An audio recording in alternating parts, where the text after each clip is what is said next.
Together, growing in faith, changing communities.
Changing communities. My dear brothers and sisters, today I would like us to reflect on the Gospel of John, chapter 13, from verse 31 to verse 35.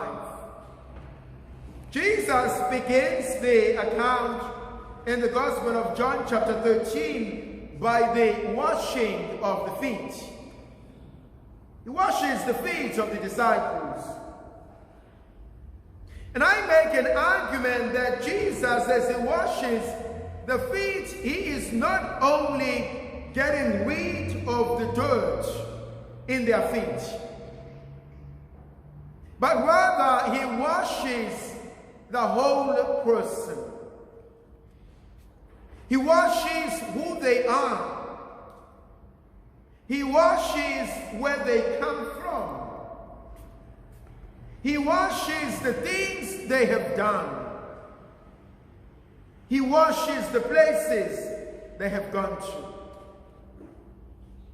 He's performing what I call a cleansing ritual.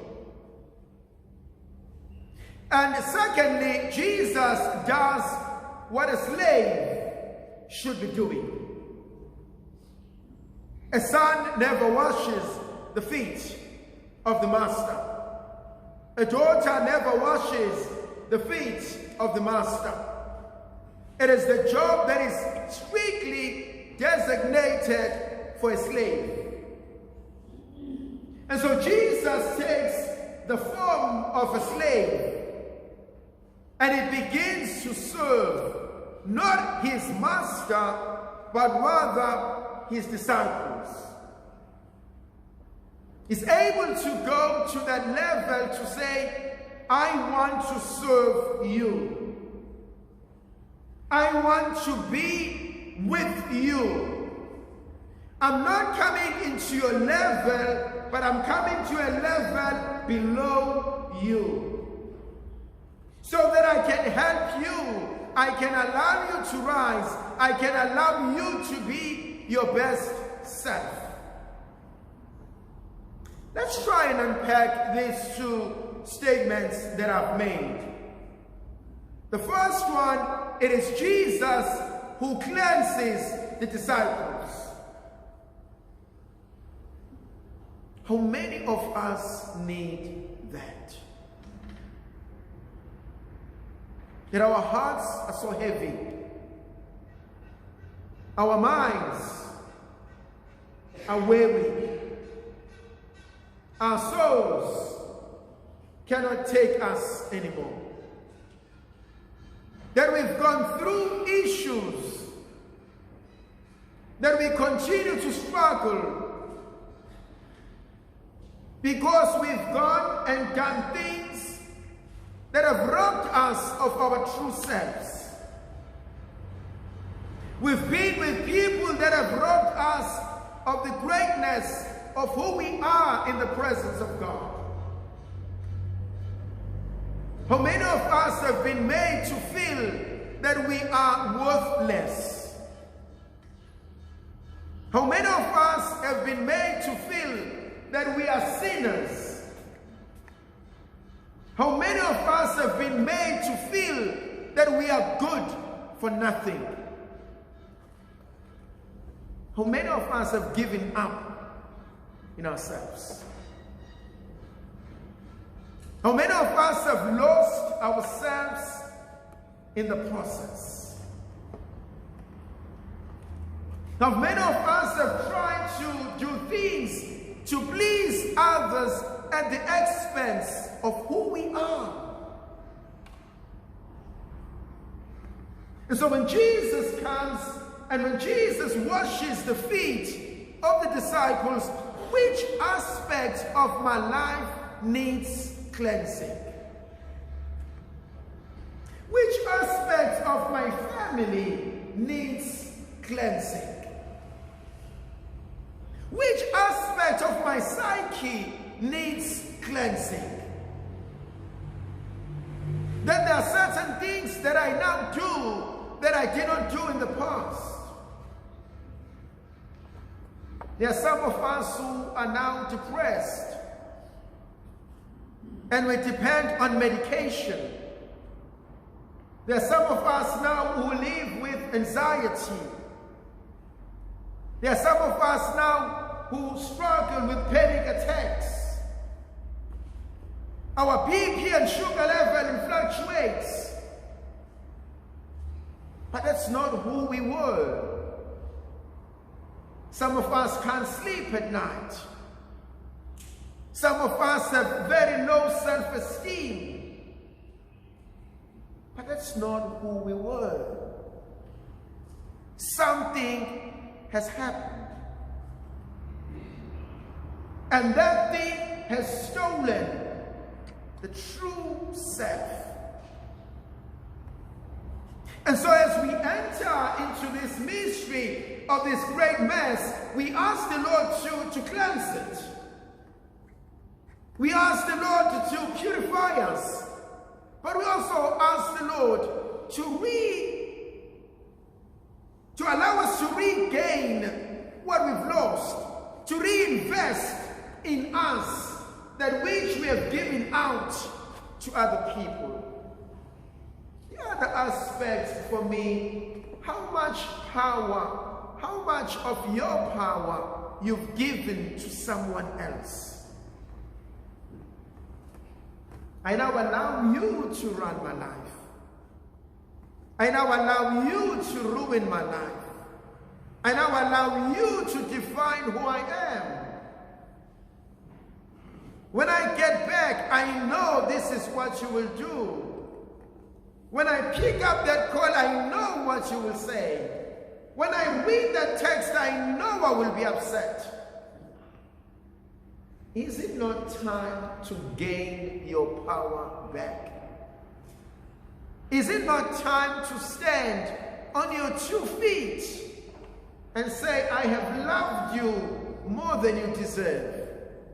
I have given you respect more than you've earned it. I now take back my life. I now reclaim what is mine. I want to be a free person once again. The other element that speaks to me, dear friends, is when Jesus says to them, having washed their feet, there's only one thing that I want you to know. Now is the Son of Man glorified. But when does this happen? When Judas leaves the room. John argues and he says, when Judas leaves the room, it was darkness.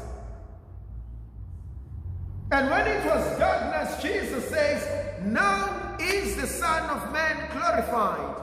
And obviously, if you read this, you know that Jesus knows I'm about to die. But I want to take a different nuance to this. When Jesus looks at Judas leaving, Jesus is not worried. Some of us struggle with people leaving us.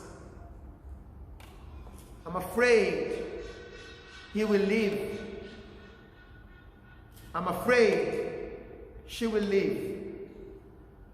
It's okay. It will be painful, I accept. But maybe it's time they go.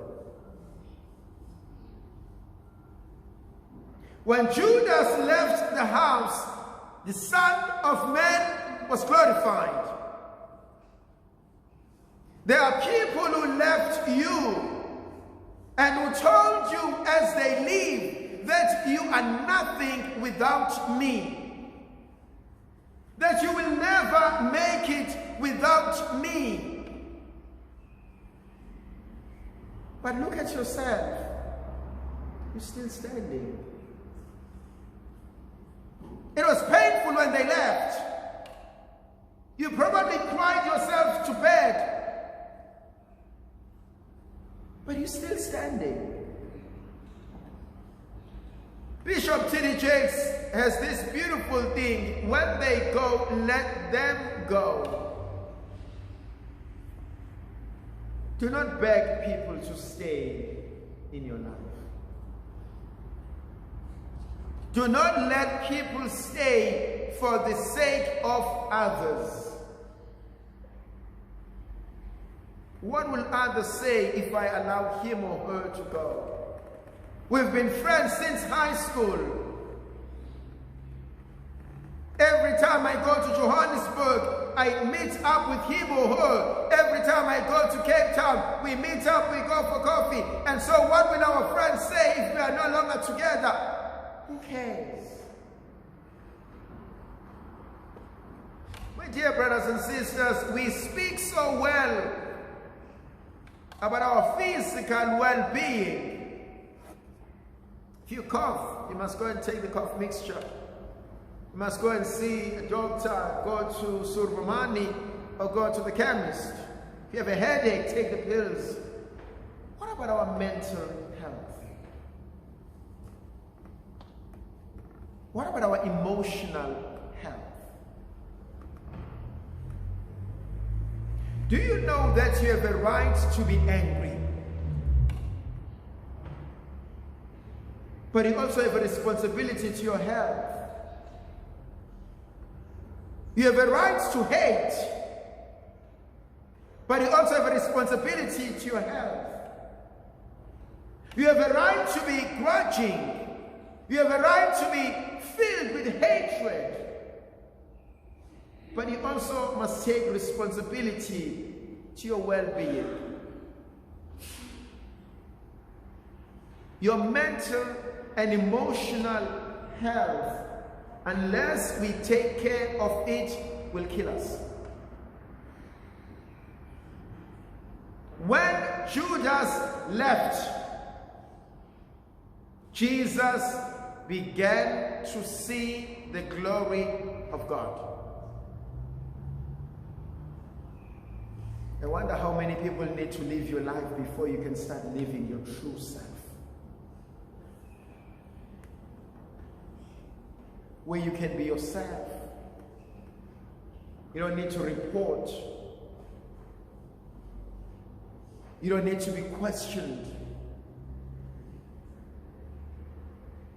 You can live the life that God has given you. The last word that Jesus speaks to us, he says love. How do you make a distinction between a student who studied at UKZN, UCT, UNISA, Harvard, and Yale University? These are different institutions, you know that. I mean, if you come with Harvard or Yale, you come to me with UKZN, I'm like, go and see where the ranking of our universities in the world. You cannot take a university that ranks in number 3, 4, and compare it into a university that ranks in 235. The standards are different. We always had a joke when we were studying. You know, we said others came to Rome to study, and we said others came to Rome to loaf around, and we said others came to the Biblicum to discover the Word. And so the institution speaks volumes. And so there is something which is a characteristic of an institution. Once you have that characteristic, it always fits the institution. And what is the characteristic of a disciple? It's one. L-O-V-E.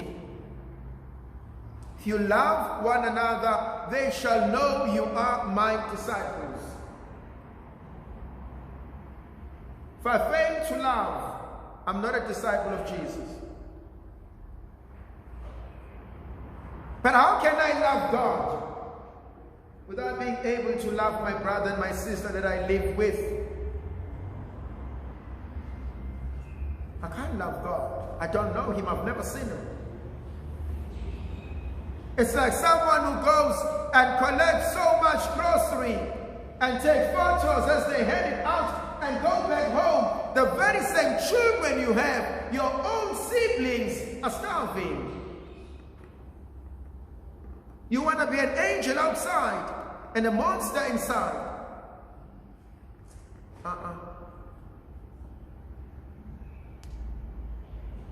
Have I loved?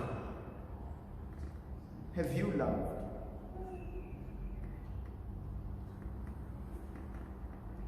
Often we complain about the youth. Hey, I just learned a new word. I'm a 2K, I go wish. Whatever that means.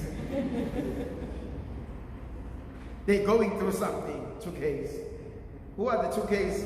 If you are a 2K, just raise your hand. Jako wishing and a 2K tell me I'm depressed. You don't know what depression is all about. Come and ask us, we'll tell you.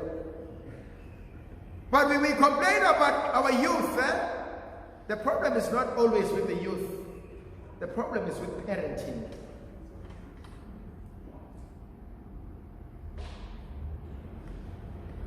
How am I parenting?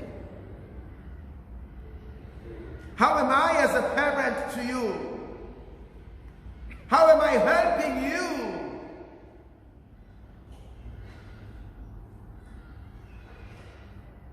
And once I can deal with that, once we can get parenting in its proper place, we wouldn't worry so much about our children. There's only one thing that God asks of us today. Go home and love. May the Virgin Mother of God continue to be with us, to protect, to bless, and to guide us, the Father, the Son, and the Holy Spirit. Amen.